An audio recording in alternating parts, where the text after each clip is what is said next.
Menjelang akhir tahun 1944, posisi Jepang dalam Perang Asia Pasifik semakin terdesak. Untuk menghadapi sekutu, Jepang mencari dukungan kepada bangsa-bangsa yang diduduki, termasuk Indonesia, dengan memberikan janji kemerdekaan. Pada tanggal 7 September 1944, Perdana Menteri Jenderal Kuniaki Koiso menjanjikan kemerdekaan kepada Indonesia. Janji ini dikemukakan di depan Parlemen Jepang dengan tujuan untuk menarik simpati Indonesia. Berkaitan dengan janji yang telah dikemukakan oleh pihak Jepang, pada 1 Maret 1945 diumumkan pembentukan Badan Penyelidik Usaha-Usaha Persiapan Kemerdekaan atau BPUPKI. BPUPKI terdiri dari 63 orang yang diketuai DRKRT Rajiman Wedyodiningrat. Dalam aktivitasnya, BPUPKI mengadakan sidang sebanyak 2 kali. Sidang pertama dilaksanakan pada 29 Mei sampai 1 Juni 1945, dan sidang kedua dilaksanakan pada 10 sampai 17 Juli 1945. Pada sidang pertama ini membahas tentang rumusan dasar negara Indonesia Merdeka. Acara dalam sidang ini adalah mendengarkan pidato dari 3 tokoh utama pergerakan nasional Indonesia, yaitu Mr. Muhammad Yamin, Mr. Supomo, dan Ir Soekarno. Gagasan mengenai rumusan 5 sila dasar negara Republik Indonesia yang dikemukakan oleh Ir Soekarno pada tanggal 1 Juni 1945 dikenal dengan istilah Pancasila. Peristiwa ini dikenang dengan ditetapkannya tanggal 1 Juni sebagai hari lahirnya Pancasila. Sampai akhir masa sidang pertama ini belum ditemukan kesepakatan rumusan dasar negara Republik Indonesia yang benar-benar tepat. Oleh karena itu, dibentuklah suatu panitia kecil yang beranggotakan 9 orang yang diketuai oleh Ir Soekarno bernama Panitia 9. Tugasnya adalah mengolah usulan dari anggota BPUPKI mengenai dasar negara Republik Indonesia. Pertemuan Panitia 9 menghasilkan rumusan yang disebut Jakarta Charter atau Piagam Jakarta yang disetujui secara bulat dan ditandatangani pada 22 Juni 1945. Sidang kedua BPUPKI. Sidang kedua ini membahas rencana Undang-Undang Dasar atau UUD. Sidang ini juga membicarakan bentuk negara. Selanjutnya BPUPKI membentuk panitia kecil yang beranggotakan 19 orang untuk mempercepat kerja sidang. Panitia ini menyepakati Piagam Jakarta dijadikan sebagai inti pembukaan Undang-Undang Dasar. Panitia perancang Undang-Undang Dasar juga membentuk panitia lebih kecil beranggotakan 7 orang yang diketuai oleh Supomo untuk merumuskan batang tubuh Undang-Undang Dasar.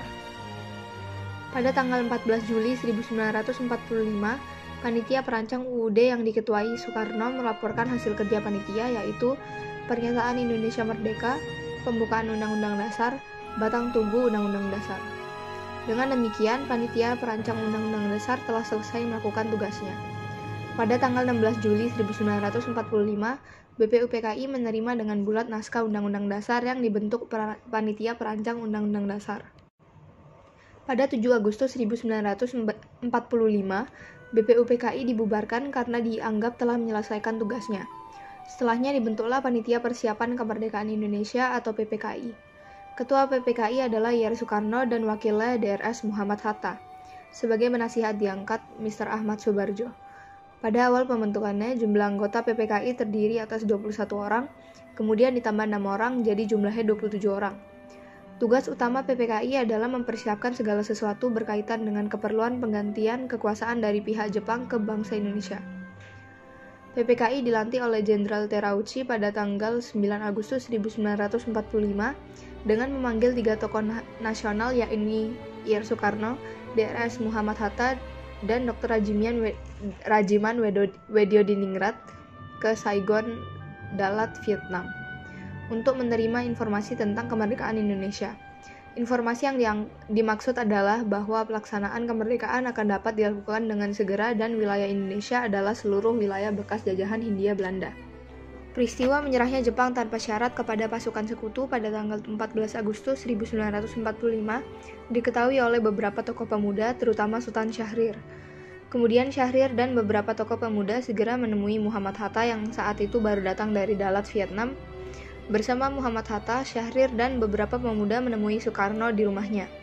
Syahrir mengusulkan Soekarno-Hatta agar secepatnya memproklamasikan kemerdekaan tanpa melalui PPKI karena sekutu akan menganggap kemerdekaan Indonesia sebagai suatu kemerdekaan hasil pemberian Jepang. Usulan Syahrir tersebut tidak disetujui oleh Soekarno-Hatta. Mereka berpendapat pelaksanaan proklamasi harus melalui PPKI sesuai dengan prosedur maklumat Jepang, yaitu pada tanggal 24 Agustus 1945. Mereka beralasan bahwa meskipun Jepang telah kalah, namun kekuatan militer di Indonesia harus diperhitungkan demi menjaga hal-hal yang tidak diinginkan. Perbedaan sikap ini mendorong para pemuda kembali berunding pada pukul 12 malam menjelang 16 Agustus 1945. Rapat itu dihadiri oleh Sukarni, Hairul Saleh, Yusuf Kunto, Dr. Muwardi, Sudanko Singgih, dan Dr. Sucipto. Hasil perundingan itu menyepakati untuk membawa Soekarno-Hatta keluar kota dengan tujuan menjauhkan mereka dari pengaruh Jepang. Selanjutnya pada 16 Agustus 1945, pukul 4.30 pagi, Soekarno-Hatta dibawa para pemuda ke Rengas Dengklok, Karawang, Jawa Barat. Sesampainya di Rengas Dengklok, Soekarno-Hatta dan rombongannya disambut baik oleh pasukan peta pemimpin Sudanko Subeno. Niat para pemuda untuk mendesak Soekarno-Hatta tidak terlaksana. Kedua tokoh golongan tua tersebut masih mempunyai wibawa yang cukup besar. Soekarno-Hatta tetap pada pendiriannya untuk tidak melaksanakan proklamasi kemerdekaan sebelum ada pernyataan resmi dari pihak Jepang tentang menyerahnya Jepang kepada sekutu. Selain itu, kemerdekaan tetap harus dimusyawarahkan dulu. Di tengah suasana tersebut, Ahmad Subarjo datang beserta sekretaris pribadinya, Sudiro, pada pukul 5.30 WIB. Ahmad Subarjo memberitahukan kebenaran menyerahnya Jepang kepada sekutu. Mendengar berita itu, Soekarno-Hatta akhirnya bersedia memproklamasikan kemerdekaan Republik Indonesia di Jakarta. Ahmad Subarjo memberikan jaminan dengan nyawanya sendiri bahwa proklamasi kemerdekaan akan dilaksanakan esok hari, selambat-lambatnya pukul 12 siang. Pada malam hari 16 Agustus 1945 pukul 8 malam, Soekarno-Hatta beserta rombongan berangkat menuju Jakarta. Mereka tiba di Jakarta pada pukul 11 malam, lalu menuju rumah kediaman Laksamana Maeda. Tempat ini dianggap aman dari ancaman militer Jepang karena Laksamana Maeda adalah kepala kantor penghubung Angkatan Laut di daerah kekuasaan Angkatan Darat. Di kediaman Laksamana inilah rumusan teks proklamasi disusun. Ir Soekarno menuliskan konsep proklamasi kemerdekaan Indonesia yang akan dibacakan esok harinya. Muhammad Hatta dan Ahmad Subarjo menyumbangkan pikirannya secara lisan. Kalimat pertama dari teks proklamasi merupakan saran Ahmad Subarjo, sedangkan kalimat terakhir merupakan sumbangan dari Muhammad Hatta. Kalimat pertama berisi pernyataan kehendak bangsa Indonesia untuk merdeka, dan kalimat kedua berisi pernyataan mengenai pemindahan kekuasaan. Pada pukul 4 pagi, Soekarno membacakan hasil rumusan tersebut. Akhirnya seluruh tokoh yang hadir pada saat itu menyetujui secara bulat konsep proklamasi tersebut. Permasalahan muncul mengenai siapa yang harus menandatangani teks proklamasi tersebut. Hatta mengusulkan agar teks proklamasi itu ditandatangani oleh seluruh yang hadir sebagai wakil bangsa Indonesia. Sukarni dari golongan muda mengajukan usul bahwa teks proklamasi tidak perlu ditandatangani oleh semua yang hadir, tetapi cukup oleh Soekarno dan Hatta saja atas nama bangsa Indonesia.